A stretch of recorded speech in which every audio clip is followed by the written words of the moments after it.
Hello and welcome back to day 3 of PGS 2021. My name is Paulina Fröhlich and I'm head of program Future of Democracy at das Progressive Zentrum. Our first session today is called Europe and Britain, where next after Brexit. It is an exchange between Lisa Nandy and Franziska Brandner. It is chaired by Ido Vock from the New Statesman. This session is pre-recorded due to scheduling reasons and I hope you enjoy. Hello and welcome to this session of the 2021 Progressive Governance Digital Summit. My name is Ido Vock and I'm international correspondent at the New Statesman. I'm delighted to be joined by two very distinguished politicians and thinkers for this session, titled Europe and Britain, Where Next After Brexit. Lisa Nandy is a member of the UK Parliament for the Labour Party. She has represented the constituency of Wigan since 2010. Since entering Parliament, she has held a number of frontbench roles, including her current position as Shadow Secretary of State for Foreign and Commonwealth Affairs since April 2020. Before becoming an MP, she studied at the universities of Newcastle and Birkbeck and worked at a homelessness charity and as a senior policy advisor at the Children's Society. Franziska Brandner has been a member of the Bundestag for the Green Party since 2013, where she serves as the Green spokesperson on European affairs and as a Green Party whip. Prior to being elected to the Bundestag, she was a member of the European Parliament from 2009 to 2013. She studied at Sciences Po and the University of Columbia before taking a PhD at the University of Mannheim. She speaks fluent English, French, Spanish and German. Thank you both for joining us.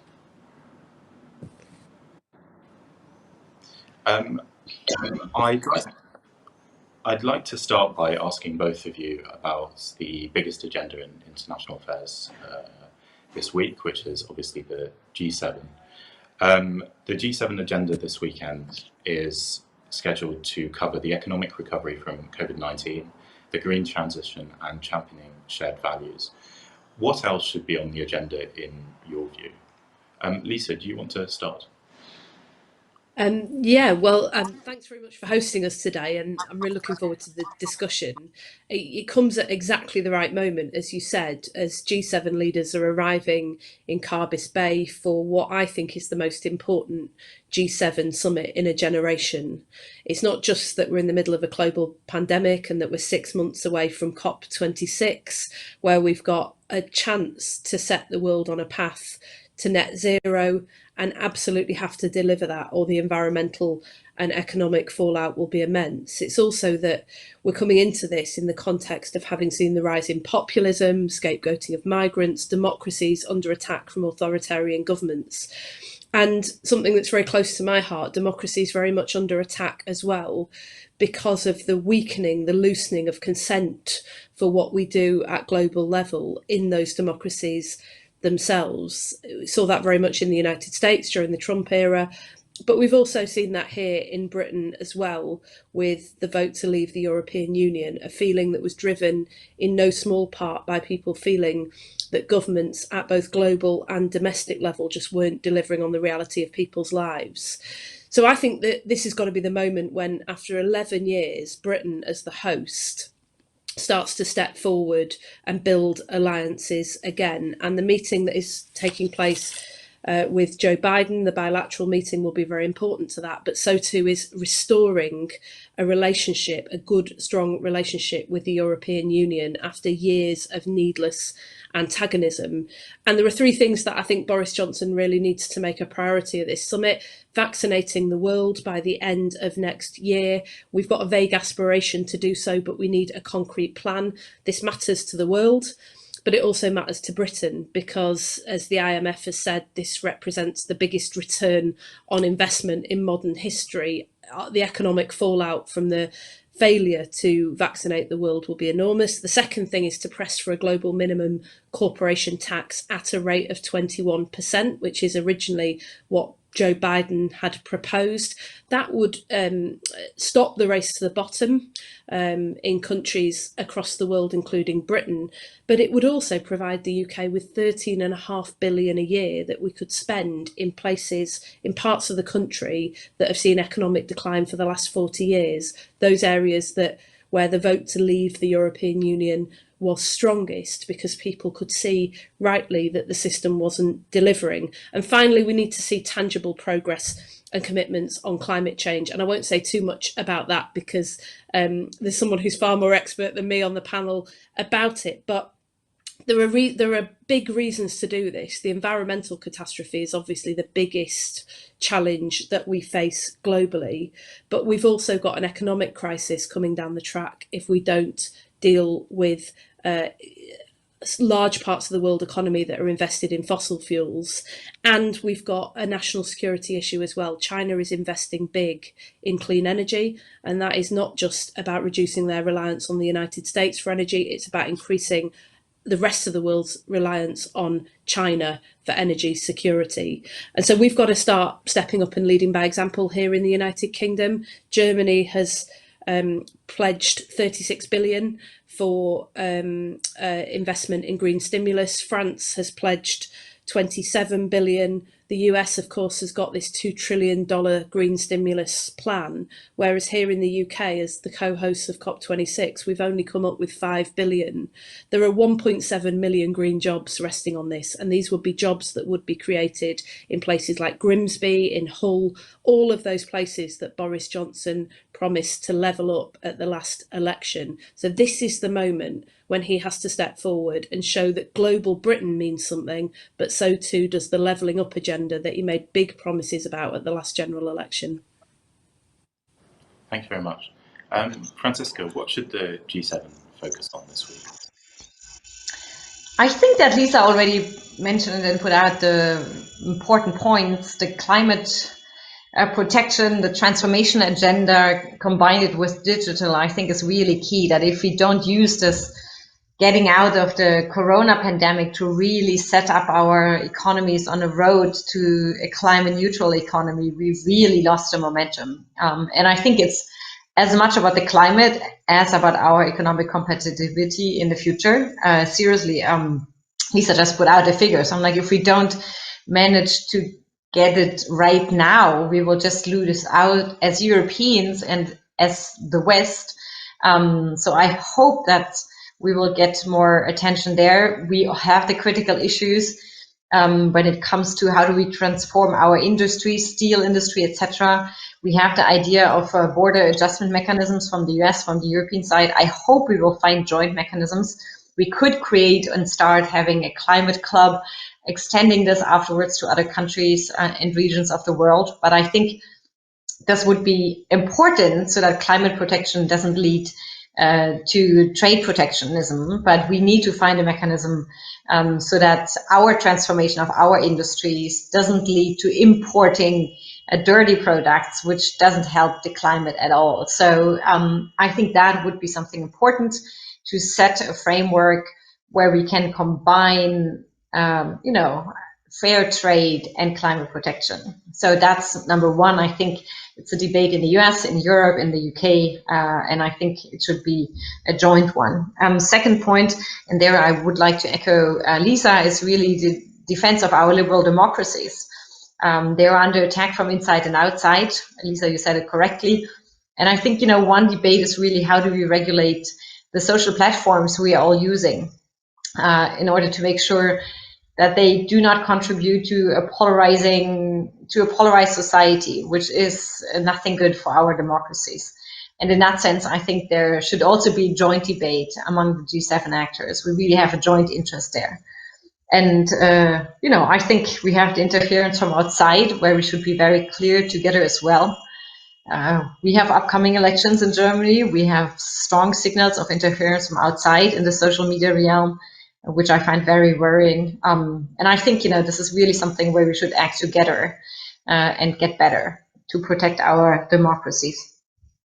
You mentioned health. I would totally agree. We have to find common ways as G7 to provide vaccines to the entire world. It's in our own interest, but it's also a question of solidarity.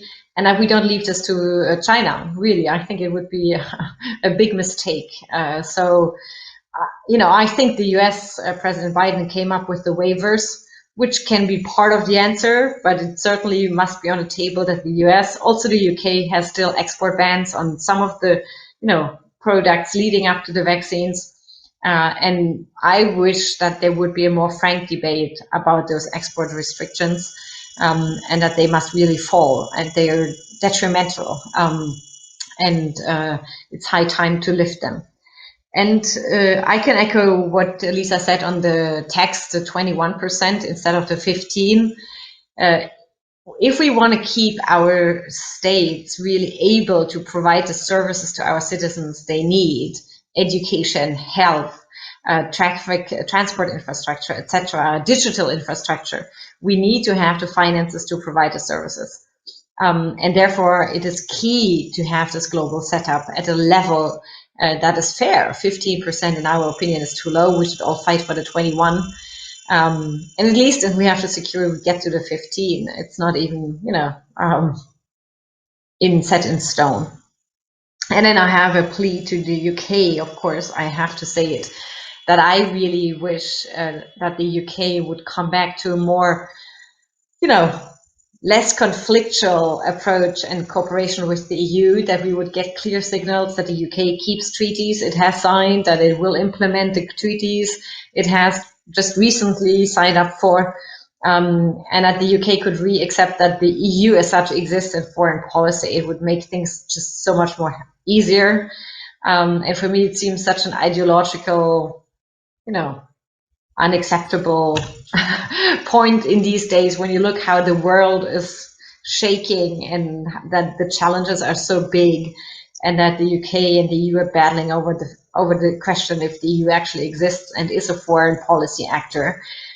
I think it's not responsible, and that we really need to get over that stage. Thank you.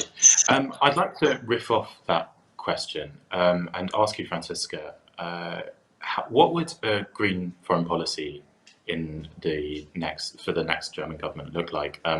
To those of our viewers who perhaps aren't aware, the Green Party is polling very strongly. They are widely viewed as potentially playing a key role in the next German government, whether as the leading party or as a coalition partner. You're one of the leading figures of foreign policy in the Green Party. How would you change German foreign policy in government? Yeah, it's still a long way till September. So we're working on it, and we're trying to convince as many citizens as possible. But, let's see where we end up in September. But what would we change? We as Greens, we are much more focused as well on human rights, on democracy. We have a very long tradition as Greens as being in contact and very close exchange with democracy activists across the world. At the time of our creation, it was the Soviet Union. Today, it's the republics that have replaced it, Russia, etc. So we have these strong connections to human rights defenders, democracy activists, and we would go for a stronger approach on human rights. There, actually, we wouldn't be too far away from the UK when it comes, for example, to prohibit products from China from forced labor or child labor to enter the EU market. We have these tools. Why would we allow products to come to our market that have been produced by slave labor or child labor? So there we have a more principled stance also when it comes to Russia. So that would change. And on the other side, we would put a lot of emphasis on the tax justice we just spoke about, on the climate transformation process. So these are priorities we have. And I think we have a very pro-European approach as well. We would define German interests in less in terms of just car industry interests, but really in terms of German and European security and the interests in a more broader way. Thank you. Lisa, many of our viewers will be in Europe, in the European Union, and they'll be wondering what they're thinking on the among progressives and among the left is on what the UK's long-term relationship with the EU should look like. So, for instance, in government, would Labour seek to renegotiate the Brexit deal that the UK left on? What should be the kind of long-term objective for the UK's relationship with the EU? I just started to get sort of some kind of flashbacks to the debates of the last few years, and I think the idea that we would start a renegotiation as a first priority in government is just the worst, no offence, but the worst idea that I've ever heard. We're 5 years on from the vote to leave the EU. It's torn the country apart. It's broken our relationships with our closest neighbours. I think the priority for the next Labour government has got to be to repair those relationships, as Francisca said, to end the needlessly antagonistic relationship that we've had and start to show again that we can work constructively together with our closest friends, neighbours and allies. You know, from the Labour point of view, we've left the European Union and that question is now settled. That's not to bind future generations, but that question is settled. It was settled not just in the referendum, but it was settled quite decisively in the 2019 general election here in the United Kingdom. And the question now is, what do we do to build better for the future? And that means ending the needlessly antagonistic relationship, recognising that a close relationship and constructive relationship with the EU itself is mutually enhancing and beneficial to close and good bilateral relationships with EU countries. The government currently seems to believe that they can have this endless war of words with the EU. You know, the very petty decision, for example, to deny the EU ambassador his credentials here in London, and yet still have good, strong relationships with our counterparts in Germany, France, Ireland. This is just a nonsense, and we've got to start repairing that relationship with the EU itself. And then we've got to seek new points of depth and connection. Francisca mentioned the foreign policy. The decision of the UK government to take foreign policy off the table in the negotiations seems to me have been a huge own goal. If you cast your mind back to a few years ago when we had a chemical weapons attack in the streets of the UK in Salisbury at the hands of the Putin regime, where did Theresa May go for support when she took the decision, rightly in my view, to expel 30 Russian diplomats? She went to our friends and neighbours in the European Union, and that support was willingly given. It was forthcoming.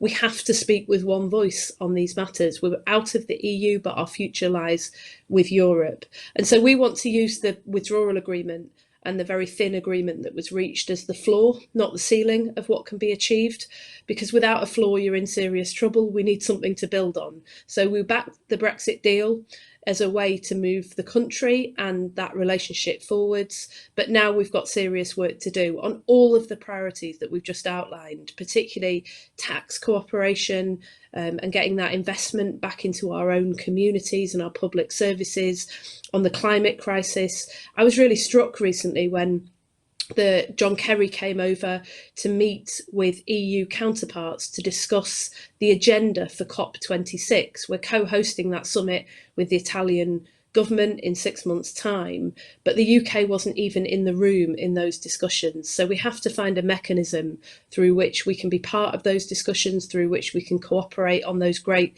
shared challenges that we face.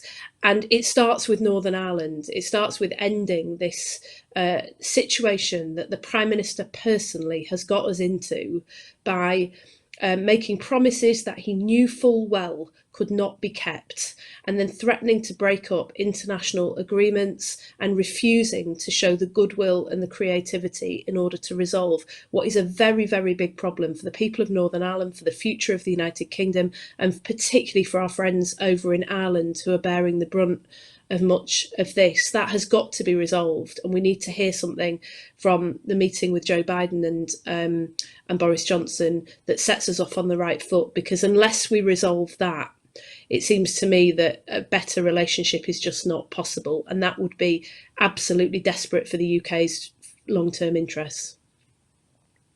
You've written before or argued before that British foreign policy has been crafted by successive governments in a way that does not work for ordinary people in your constituency and beyond.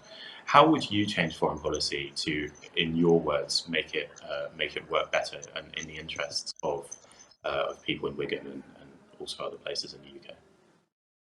Well, let me give you a really good example of this. That on Friday, the UK was the one country that was holding out against an agreement around a UK minimum global corporation tax, money that could have been invested back into our communities, helping to make good on promises that have been made domestically, helping to transform the life chances of people in those communities, those towns and villages outside of our big cities that have seen good jobs departing, and with them the young people, the spending power.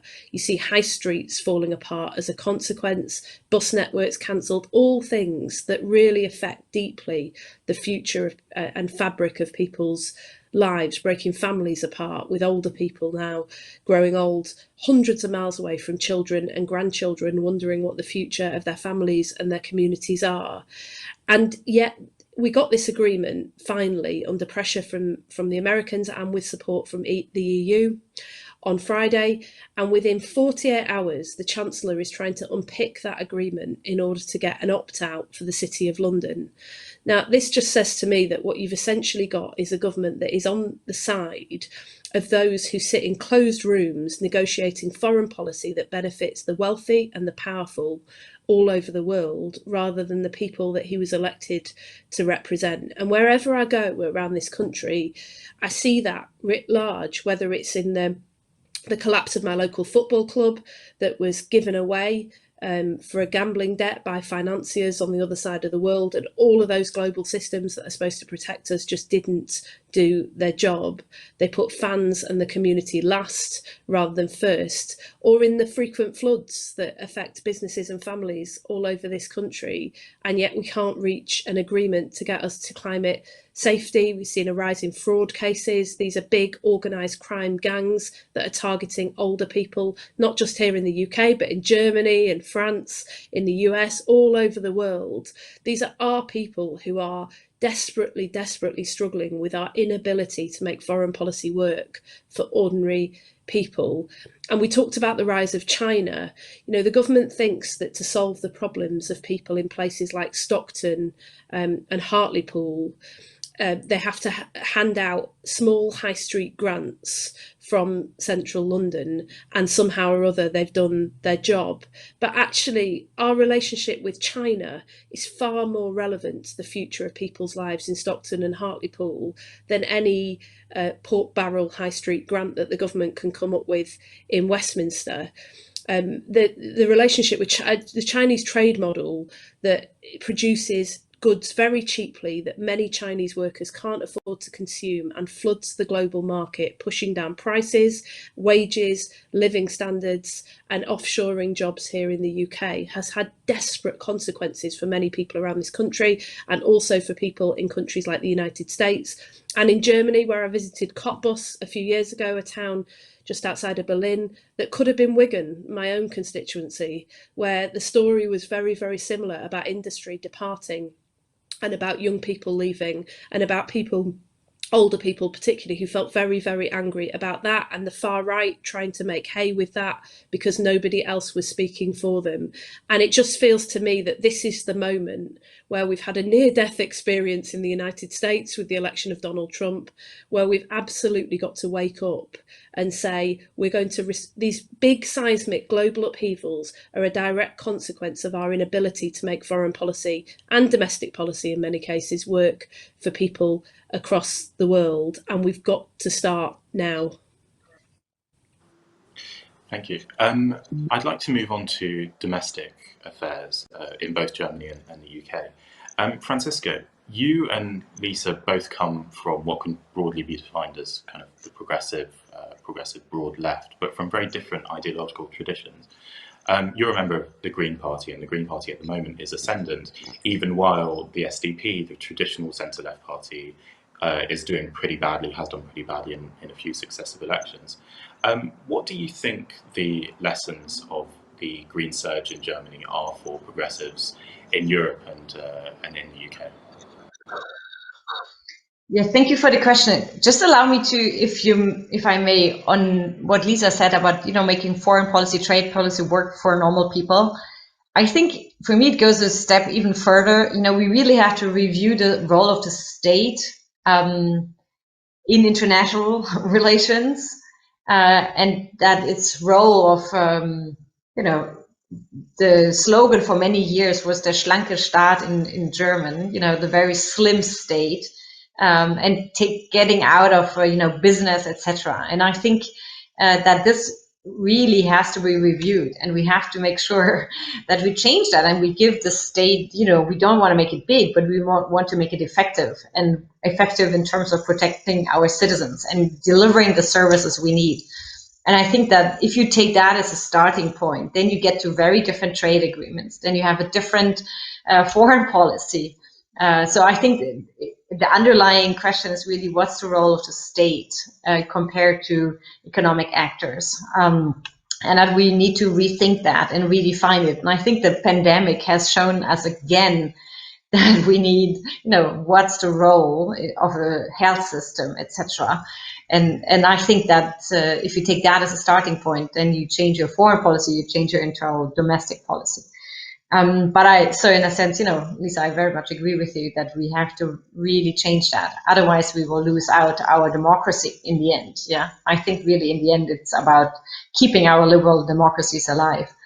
What has helped us, to be at least, be stronger than before, I think, is that we have really integrated now the environmental, climate, and social questions in one, in terms of saying, we have to change our societies for the better in social and environmental climate ways. And that if we don't get this transformation right, we will all lose out.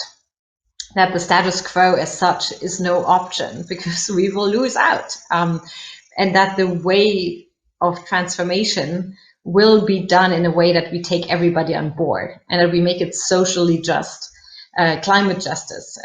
So I think this has been a strength of us, first of all. Second one, I think that we have been a leading force against the far right, and really keeping up the fight, and also being sometimes in the fire and being criticized maybe for being too strict. But I think, in the end now, many have followed us on being, outspoken and saying conspiracy theories and anti-Semitic slogans. They are, conspiracy theories and anti-Semitic slogans. Nothing helps to excuse them, and we should frame it and say it as it is. And I think that was the second part. And then we have good people at our top. I also think it's part of our story. But certainly this approach of integrating different dimensions of the debate, and also what Annalena Baerbock, our candidate, is doing much, and what Winfried Kretschmann, the Prime Minister from my state, Baden-Württemberg, is doing, is a different approach to policy, in terms of saying we don't necessarily know everything, and certainly not just the ministry, but we bring everybody around a table that can be part of the solution, be it from the trade unions, be it from industry, be it from science, be it other civil actors. We bring them around one table, and then we find better and the best solutions. And I think that approach of not just creating a task force of a ministry, but really accepting that there is so much innovation, so much energy, so much creativity in our society, and we have to harness this better and renovate also our governmental structures, modernize it. We have been, governed in silos, which I think really might have functioned in the 19th century, that you have here, the labor ministry, the environmental ministry, and then they do block each other and you don't get anywhere. And I think, sort of saying we really need to rethink also the mode of government in the 21st century, in a complex world where challenges are complex and difficult to harness. I think that's also part of it. And so I think, it's there's not the one single reason bullet point, but several ones. And I hope that we can build on this and build strong progressive movements across Europe. Lisa, I've seen you nodding quite vigorously. Do you think that the Green Surge has lessons for the Labour Party? I do. I also think actually that the green agenda is the future. A few years ago, I wrote a book with Caroline Lucas, who's the leader of our green movement here in the UK, about progressives cooperating in order to make this happen. Obviously, coming from a socialist tradition, you know, the big driver for me is about the material living conditions of people in the United Kingdom. We wrote the book with a liberal politician whose big driver was about people having the sort of personal freedom and choices that they needed to live fulfilling lives. And for Caroline, it was very much about tackling the environmental emergency. But actually, it seems to me that there is a real synergy between all three political traditions, because for people to have personal choices and freedom in their own lives, they have to have good living conditions, and to have good living conditions, actually, in the end, the only way that we support that is by creating the jobs of the future, and those jobs are green jobs. And it's exciting to hear about the bringing together of the economic agenda and the climate agenda to deliver social justice for people. Because when I look across the UK, that is where it's working. That is exactly what I see happening. In Grimsby, for example, where I went a year ago during Labour's leadership contest, I went to see the fishing industry, which is still there, still thriving, but doing very different work. They prepare and export a lot of fish products now in a way that they didn't in the past, but it's still a very good industry. But down the road, you could really see the future calling. Wind farms all over, just offshore wind farms all over the coast, with good skilled jobs, apprenticeships for young people, you know, jobs that provide spending power in the community. So you could really feel a sense of ambition from this community that things were on the up. And the government's own climate advisors say that because of the wind industry in Grimsby, the number of people claiming unemployment benefits has fallen by 60%. This isn't just about providing people with jobs. This is pride and purpose back in the community. So it seems to me that that's very much something that we can learn from here in the United Kingdom. But it's also, there's something else I think about what Franziska just said that is important for me. And this is about leaving behind a lot of the old orthodoxies. I was born in 1979, the year that Margaret Thatcher came to power.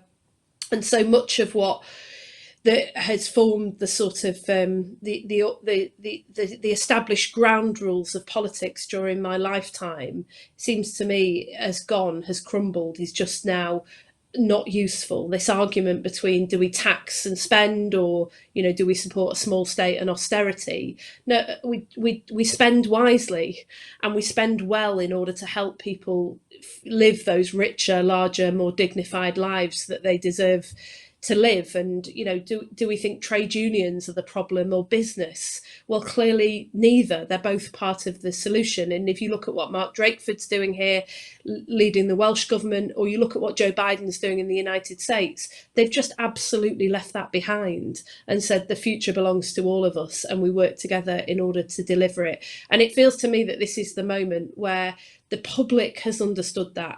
For me, if there's something positive to take from Brexit, and as you know, I wanted to remain, and I would have preferred strongly to stay in the European Union. But if there's something positive we can take from it, it's that the public saw long before we did that things weren't working, and those ground rules absolutely had to change. And they're clamouring for it. They won't give up until it happens. And for me, if there's hope about the future, that's where it comes from. And this is now the moment where politicians have to step up and respond. I totally agree. Really, Lisa, I think that's the heart of the progressive agenda, is to define the new role of the actors and the new role of the state. And I really think that if we manage to do that, to have new ground rules, if we define them as progressives, then the next decades belong to us, or at least then we will hopefully be able to protect our democracies. And I think that, you know, this is our joint challenge because everybody knows the old ground rules have crumbled, as you said, they're gone, but we haven't really defined the new ground rules. And I think, that's our joint challenge. We really have to be able to do that. And I think, that is something so worthwhile working on between the UK, the EU, the US, etc., progressive actors, because we all have the same challenges. We all had the same ground rules before. They are all crumbling in all our members, in your country, in mine, everywhere. And it's, if we come up with new ones together, I think that, it would be the best we can do. And I agree that there are, the end, not to go into either or any longer, as you say, trade unions or business, environment or, business, etc., but to really get the end right. And I think it's the true same for foreign policy. If they want to make us believe there's either human rights with China or climate protection with China. And I'm like, no, these are the old ground rules. I'm not ready and no longer ready to accept them. We know that the challenge of our generation, Lisa, is to make the end possible. And that's our challenge of our generation, to get out of this or and to may say no, yes, and. But it's not easy, and we will, probably make mistakes, hopefully do something right. But I very much agree that's the challenge of our generation. We're one generation of a progressive movement. One of the things that's really interesting to me about that is that here in the UK, particularly when I think about China, which is the rise of China is one of the most complex challenges that we face. As you sort of suggested, that there's no global challenge that can be solved without engagement with the Chinese government, and yet the human rights situation, the situation in Hong Kong and Xinjiang is appalling and simply can't stand. And how do you do both at once? And it seems to me that here in the UK there is actually a sort of new centre ground forming around that includes progressives, but it also includes people from other political traditions as well. I'm thinking about sort of One Nation conservatives, people like William Hague and Tom Tugendhat. When you look across the House of Commons, there is a much bigger consensus forming. I mean, sadly, it doesn't include anyone from the UK government, but there is a sense actually that we've got to leave some of this either or behind and start thinking much more creatively about how we're going to achieve what we need. We don't just want to achieve, we need to achieve, given the pressing challenges that we face. We're running out of time, but I'd just like to ask both of you for the final question. How do you believe European progressives can come closer together in the 2020s to strengthen ties with each other and form also strategic alliances with the US? And which institutions would you like to see created to that end? Francisca, why don't you answer first? I'm going to be very happy when I can travel again to make these connections because, sometimes over beer, it's just better than just over Zoom. We should keep Zoom exchanges because they're wonderful. You don't have to travel, but sometimes it's helpful also to be in touch in person, and you build much more trust. And I think, creating trust relationships and really having joint thinking in terms of, as you just said, maybe it's broader than a progressive in terms of replacing the either or with an and, but I think it's certainly our task to do it. And I really hope that we can, between the EU and UK, get out of this Brexit nightmare. We've spent so much time, I personally, in my lifetime, I'm like, I've spent hours, and I just don't want to do it anymore. And as you said, Northern Ireland is just such a big obstacle. And I'm like, let's not fight now over Northern Ireland for the next couple of months and years, and then we go to the next fight. We need to stop this. We need to have the basis that has been signed, ratified by both sides, accepted, and build on of this. Really, I think it's a precondition for getting into a constructive way, which I think we really urgently have to. Like, it's crazy to spend all our thinking, energy, and time on this instead of focusing on the big challenges that we face together, and where we have so much more in common than that separates us. So, if I may say this with a UK audience, I really beg, not for opening up any treaties, just implementing the ones we have painfully created, and to make them work, and then move on to the constructive cooperation that we need to face the struggles. So I think, that in terms of UK, EU is certainly important for tackling the issues. And I just also want to say, if we, a green perspective is always that we will have a bilateral relationship, but not at the detriment of an EU relationship. I think it's just important for everybody to know we will not have an UK relationship that will risk the EU's unity. And I think it's so important to understand this, because there's so many who always say, but then the Germans, they will have a good relationship with us and they don't really care. We are more important to them. And I can't say it loud enough. No, we will not destroy the EU for the UK. We want to have a constructive relationship with both. And it is possible. And I hope that the progressives can be a force for that, leaving old battles behind and going ahead. I really hope that we can really, really do that step. And you asked about institutions, of course, the one being here is a helpful one. And I have been, grateful when in the UK to be in exchange, of course, with Caroline Lucas, that I appreciate very highly. But of course, because of your election system, the Greens are not as strong in the UK, and it's much more difficult with them. So it's always good to have good counterparts in the Labour Party. And it has been sometimes difficult for us over the last years, but it's, I think we're all looking forward to the current one.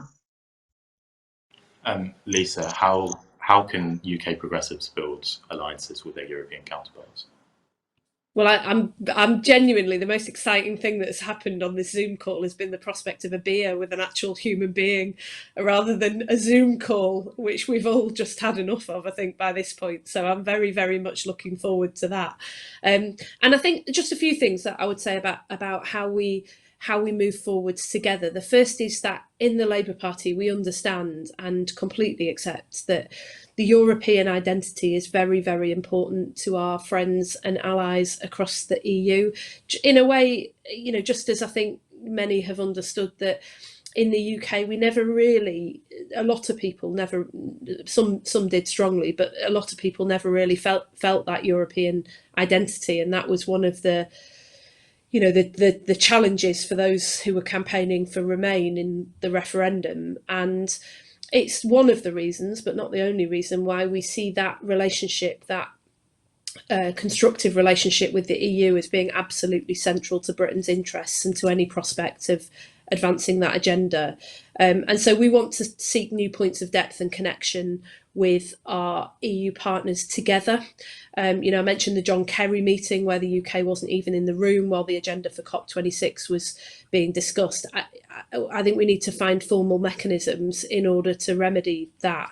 But I also think there is no substitute for investing in relationships. And I think that's one of the things that our Prime Minister particularly doesn't understand, is that when the going gets tough and you need people to pick up the phone to, that's the thing that always makes the difference. And that's something that we're very keen to do. Keir and I have been Zooming with world leaders over the last year, getting to look around their houses and meet their families. But we are much more looking forward to being able to go and actually visit and get to know them. I think the other thing I would say is that relationship has got to be based on shared values. And it's one of the reasons why we were so critical of the UK government's attempts to cozy up to Donald Trump in recent years. It produced absolutely nothing of value for the United Kingdom, no trade deal, no agreement on climate change, no justice for Harry Dunn.